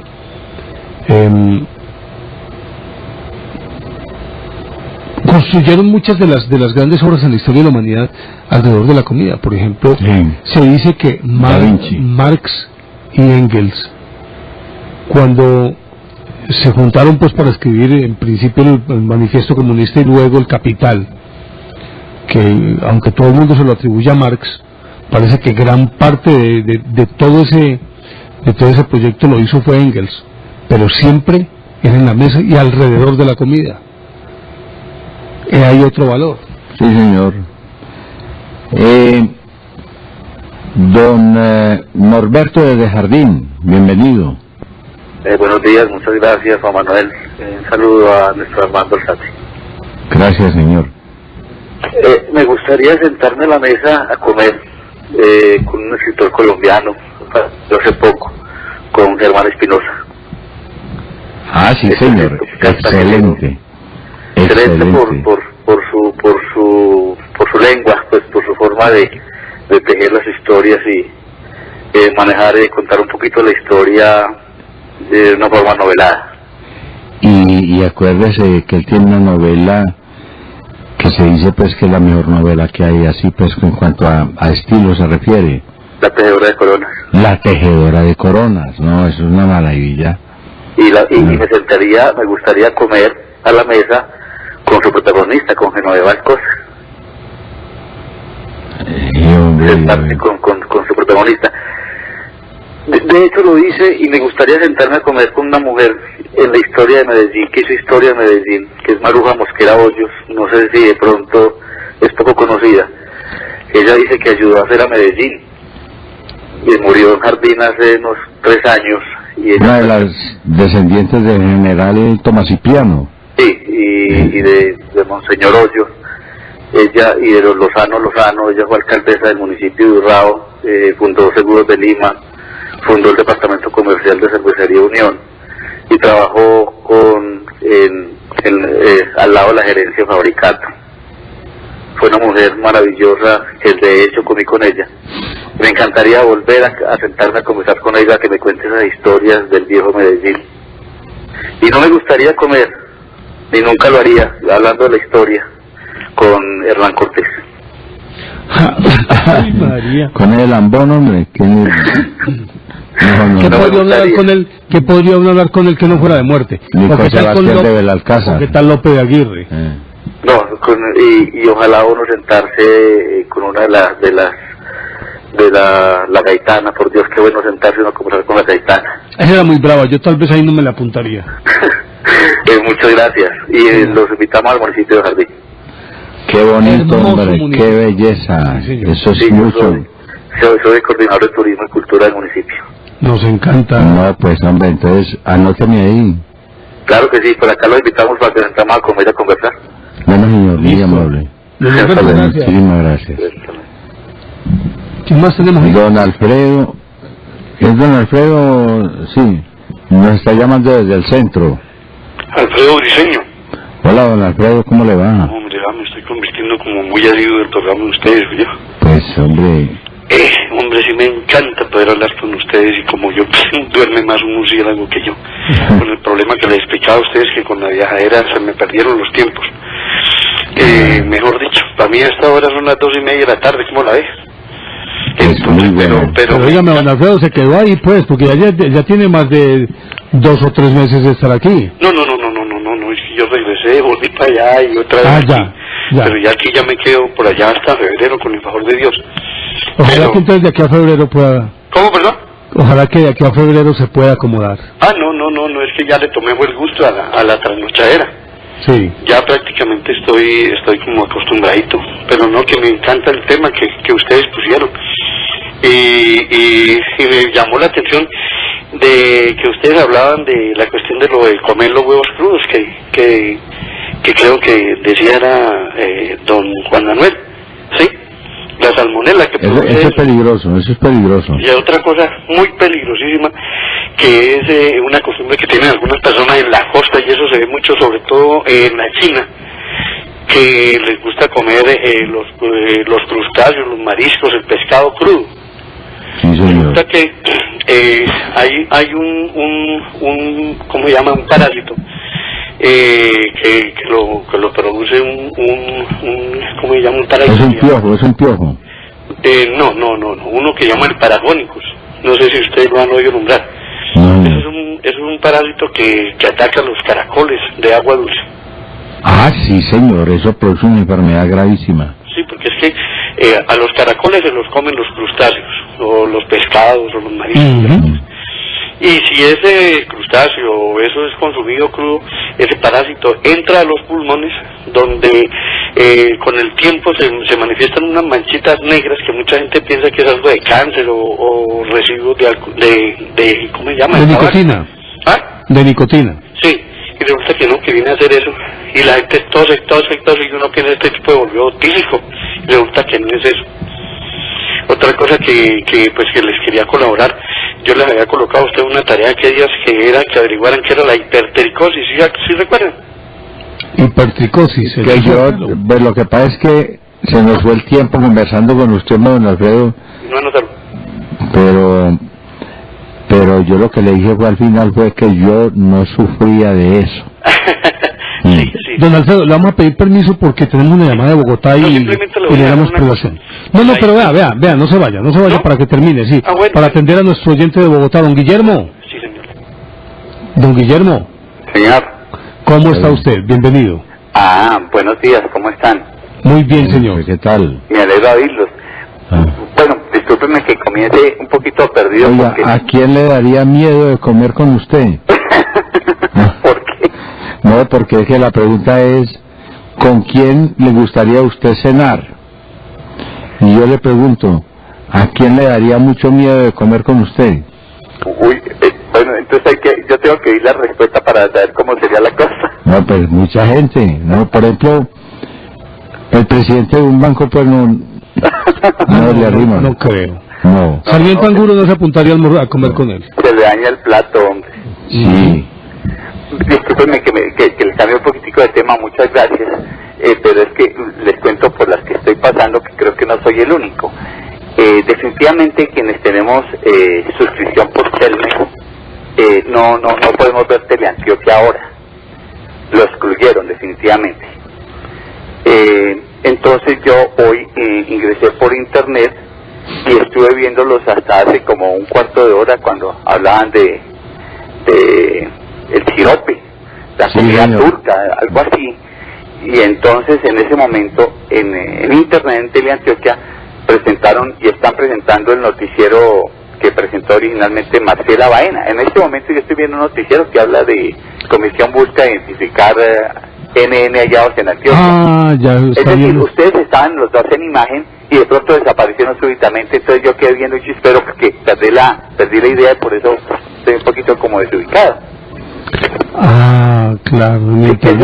Porque pienso yo que en Bogotá ustedes tienen bastante audiencia y creo que se está perdiendo por porque creo que no todo el mundo a esta hora esté metido en internet, muchas personas no tienen acceso a él, y fuera de eso, yo estoy en este momento sentado frente al computador, pero estoy viendo el noticiero. Déjeme vamos a averiguar pues en el día de hoy qué es lo que está pasando y les estaremos contando en el próximo programa. Muchísimas gracias, sí, no los demoro más, les agradezco muchísimo la atención, les deseo muchos éxitos. Gracias, don Guillermo, muy amable. Don Alfredo, entonces lo estamos escuchando. Qué pena. Casi que me voy a hacer otra cosa. Bueno, le cuento lo de la hipertricosis que comentaba don Juan Manuel, pues simplemente como a manera de información para algunos que no sepan, es lo que llama el síndrome de Ambras o el síndrome del hombre lobo. Ave María. ¿Perdón? Ave María. Bueno, y lo que, o sea, eso se refiere a niños, a personas que se les recubre el cuerpo de pelo completamente, parecen como si fueran unos gorilitas, debido precisamente a eso. Es un gen que creo que es el gen 8, yo no sé cómo es que se llama eso, que les causa ese problema. Y respecto con quién me gustaría comer, compartir un ágape, indudablemente con don Néstor Armando Alzate y con don Juan Manuel Serna, porque sería una conversación muy amena que me gustaría tener algún día la oportunidad de poderlo invitar y que pudiéramos echar una conversadita personal, porque me encanta la forma en que ustedes manejan el programa y pues me gusta hablar con personas que tengan en la cabeza algo más que un poco de humo. Otra cosa que yo quisiera comentarles a ustedes es que muchas veces es importantísimo, en la forma en que ustedes hablan, poder compartir con alguien que no se tome muy en serio en sus cosas, y por eso me hubiera gustado alguna vez haber podido compartir con Bob Hope. No sé si recuerdan ustedes ese. Claro, famosísimo. Sí, yo leía un libro de este escritor Arthur Gordon, que él hablaba de que Bob Hope era el máximo exponente del arte sutil de no tomarse uno muy en serio. Así es. Sí, él se revería. Un maestro. Sí, él se revería, decía, hace poco se invitó a la finalista en el concurso de belleza que nombrasen al hombre más importante del mundo y que explicaran la razón de la elección. Y después de pensarlo bien, algunas eligieron gobernantes famosos, otras grandes bienhechores de la humanidad, pero una de las muchachas ni siquiera vaciló y dijo Bob Hope, porque hace reír al mundo entero al reírse de sí mismo. Yo creo que ese es a menudo uno de los principales elementos de uno, que si uno no se toma muy en serio, pues los demás van a tomar actitudes diferentes con uno. En parte principalmente porque suscita imágenes ridículas de uno mismo, en parte porque uno sabe que uno se está burlando de uno mismo y no se está burlando de los demás. O sea, muchas veces lo que dicen que tratarnos dirigido contra uno mismo y especialmente por quien que uno lo emplea para uno, no constituye una amenaza a la propia estimación de los demás. Y pasa también porque en todos nosotros muchas veces hay una pizca de cobardía y resulta muy tranquilizador ver que alguien se ríe de la propia cobardía. ¿No creen ustedes? Así es. Cierto. Muchísimas gracias, don Alfredo. Bueno, que si Dios les pague y no sé cómo hacer, pero yo tengo que hacerle una invitación antes de irme de aquí con el mundo, no para otro mundo, sino para China. Bueno, señor. Muchas gracias. Sí, pero nos ponemos de acuerdo. Vea, acuérdate que en Cantón se come garra de oso. Se demoran 3 días ablandándola. No, allá hay una cosa muy buena que se come, que es lo que se llama el gato de Algalia. No sé si ustedes han oído nombrar eso. No, señor. El gato de Algalia es un gato parecido al angora, un gato grande, y usted llega a un restaurante en el sur de Guangzhou, y usted llega y al entrar al restaurante ve un poco de jaulas, y usted ya están lindos los gaticos, y resulta que no, ahí llega el cocinero y le dice cuál es el que le gusta, y uno, si desgraciadamente uno por la propia ignorancia señala a uno ahí, tan lindo ese gatico, al rato lo trae preparado. Ay, María. Dejémoslo así. Oiga, y mucho cuidado con el escroto de marrano. Don Alfredo, gracias. Bueno, sí, bueno, señor. Muchas gracias a usted. Recuerden, quiero reiterarle la invitación para que asistan al conversatorio que vamos a hacer en el Club Medellín el próximo lunes 9 de noviembre a las 7 de la noche. Vamos a hablar sobre la historia de Medellín, a contar historias de la historia de Medellín.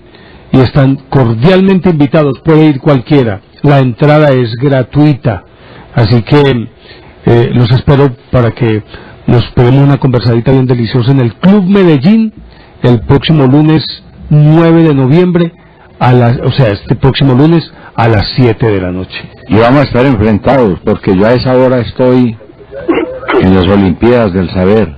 ¿Sí? Sí. Ah, bueno, eso está bien. Eso está muy bien, estaremos enfrentados entonces. Hombre, nos está llamando Gabriel Arcadio desde Apía. Sí, maestros Néstor y Juan Manuel y amables televidentes, buenos días. Bienvenido. Muchas gracias, muy amable. Como todos los temas, pues sabemos que son importantísimos.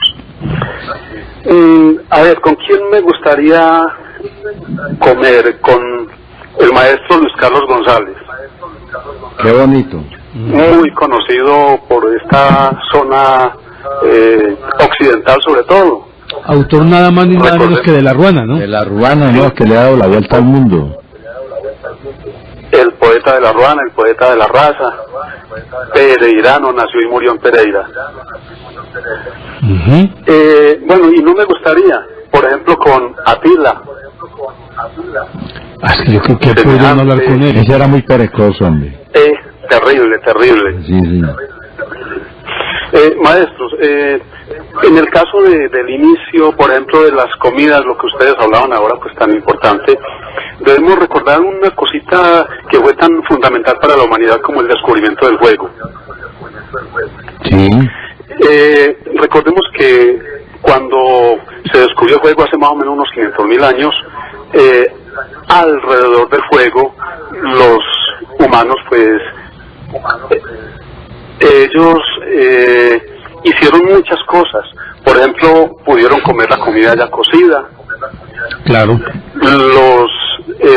Las mandíbulas, pues, se les fueron dando la forma que nosotros tenemos hoy. Sí. Y parece que ese como que fue el inicio de la familia. Sí. Pudo ser esa una de las causas por las cuales nos humanizamos más. Pasamos de homínidos a Homo sapiens. Maestros, muy amables por atenderme y recuerden que seguiré molestando. Gabriel Arcadio, esta es su casa cuantas veces quiera. Muchas gracias, muy amables. Felicidades, maestro. Hasta luego. Muchas gracias. ¿Quién nos llama desde Enciso? Jorge Rodríguez. Maestros, ¿cómo andan? ¿Qué ha habido? ¿Cómo le va? Por acá degustándonos con su conversación. Gracias. Qué bien, Jorge, bienvenido. Maestros, primero para decirle una cosita, que de pronto, cuando inicia el programa, el noticiero está empezando 15 minuticos más tarde, ¿cierto?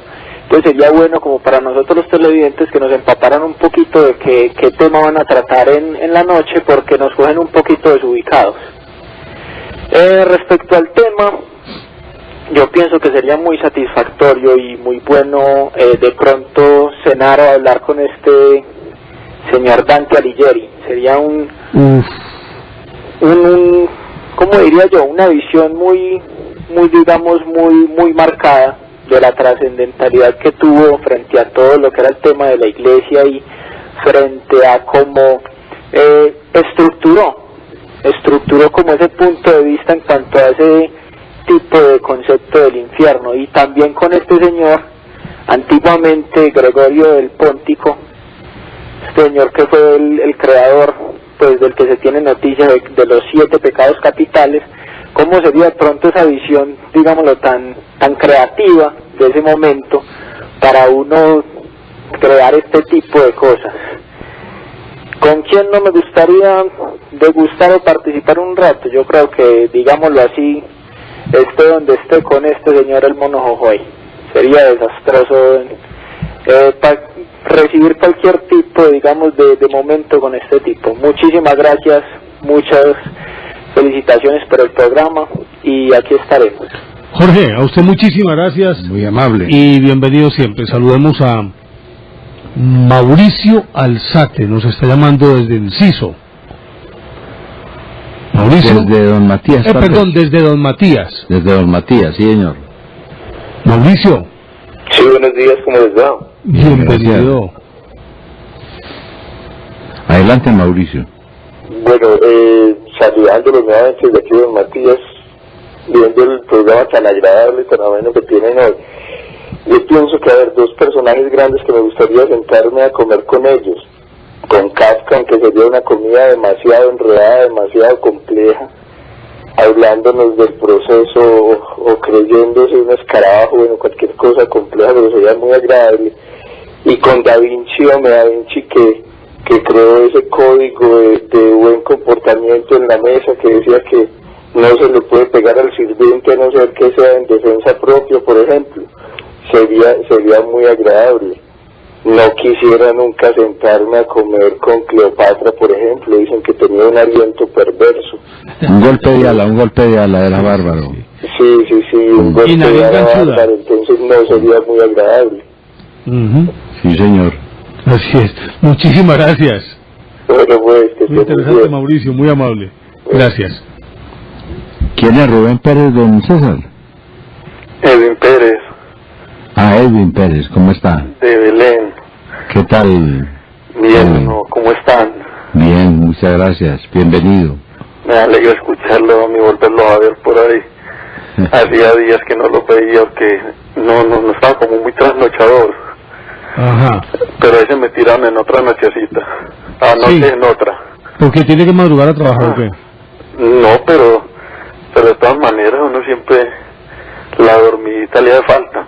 Claro, eso es cierto. Es cierto. Anoche lo estaba escuchando, ayer lo estaba escuchando por ahí hablando sobre mi tierra, sobre la región minera, sobre Remedios, toda esa zona. Sí. Y respecto al tema de hoy, hombre, yo con cualquiera yo creo que comería, porque yo siempre he sido como muy comeloncito. Para mí el único problema con la comida es que no haya. Estamos de acuerdo. El resto, lo que sea, a mí me sirve. Sí, a mí de pronto, ¿con quién me gustaría comer?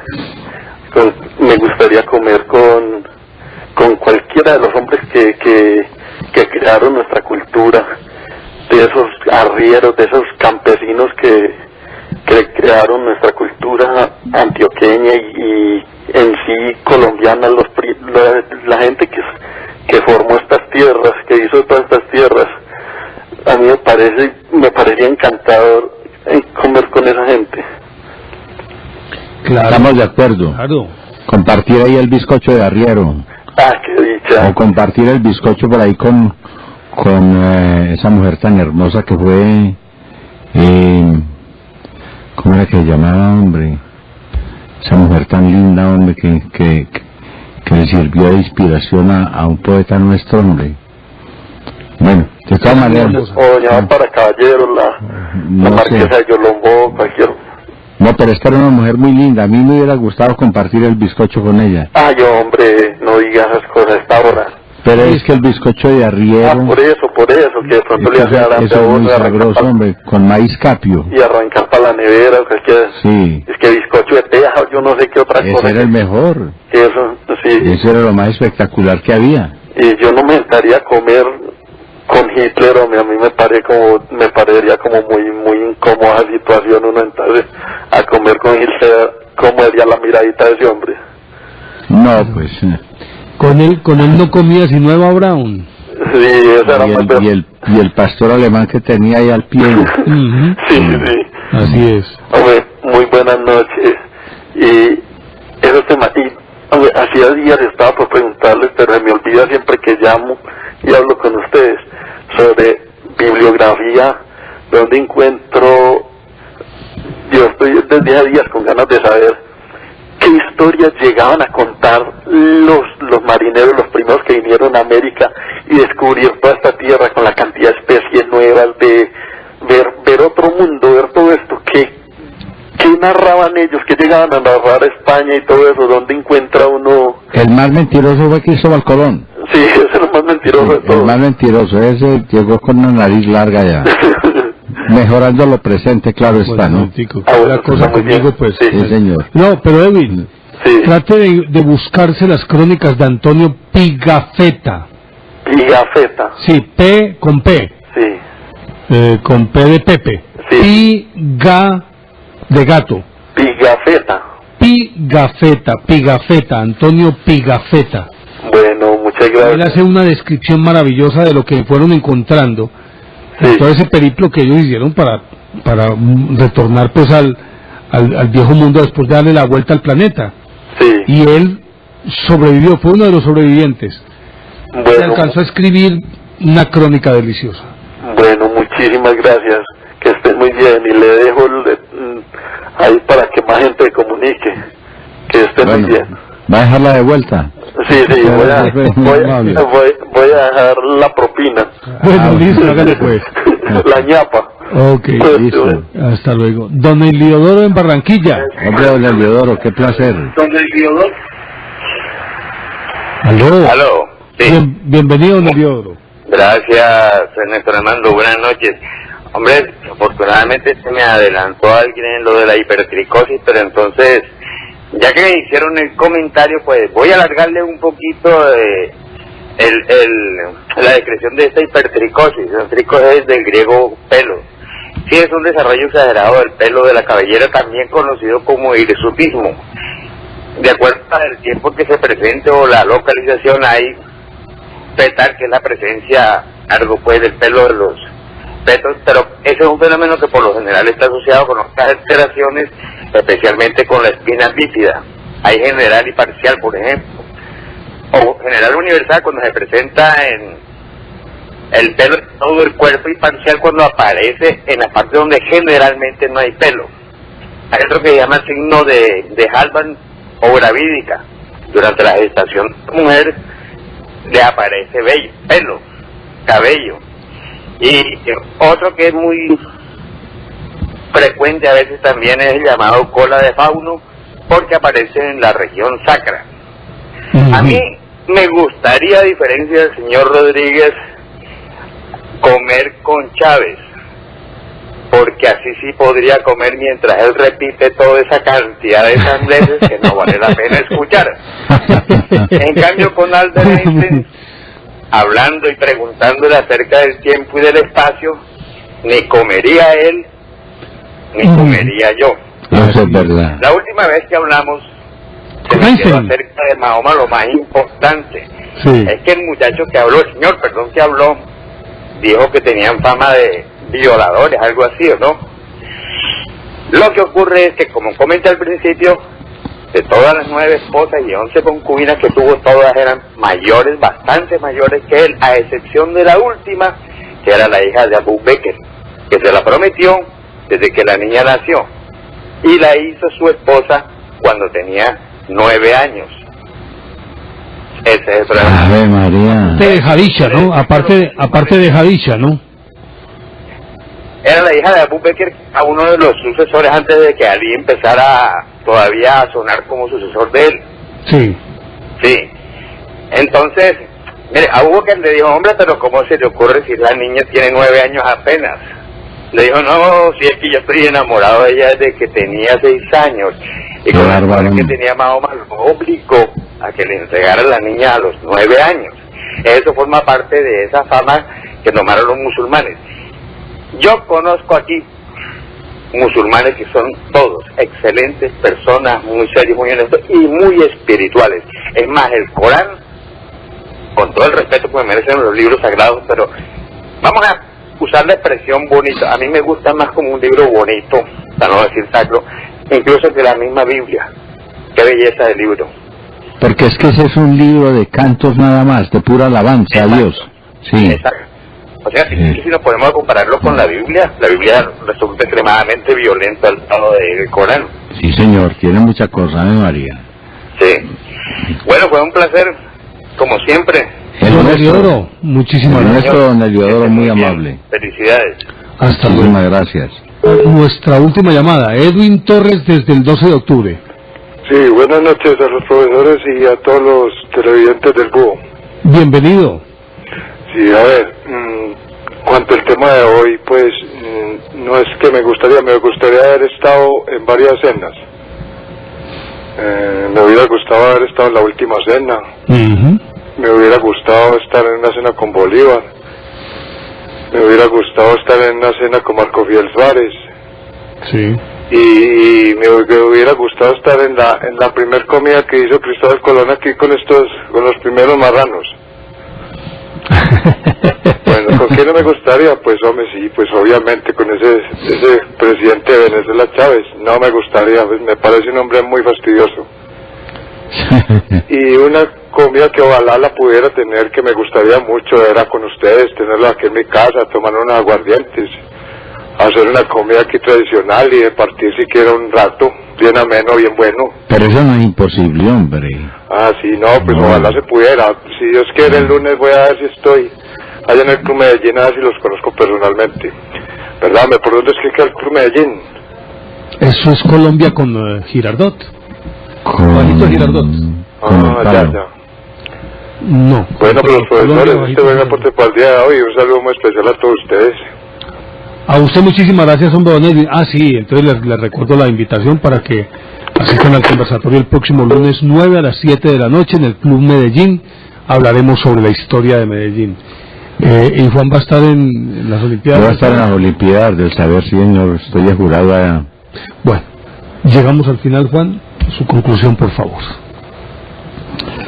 Bueno, hay una cosa, y es que la comida sería el acto más animal del hombre, es lo más animal que nosotros tenemos, ¿no? Porque lo otro, pues, bueno, eso es, pero dentro de las actividades sociales o dentro de esos rituales, pues indudablemente que la comida representa algo que es muy común, que es muy equiparable a lo que hacen los animales.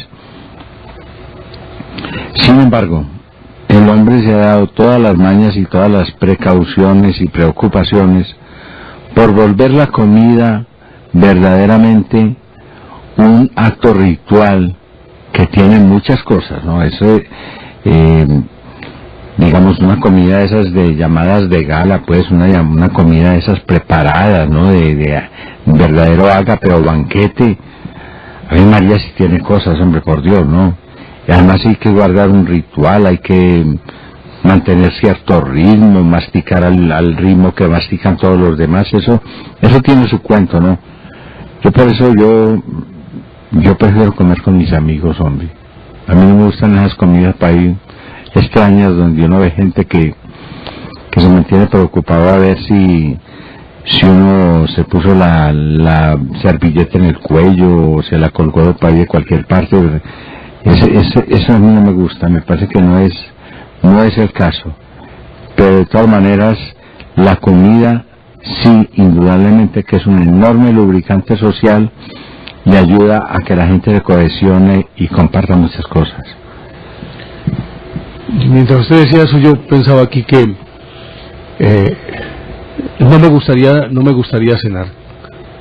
A lo mejor pudo ser un tipo, debió ser un tipo interesante, tenía que haber sido un tipo interesante, pero sentarse uno con él era exponerse a que lo envenenaran.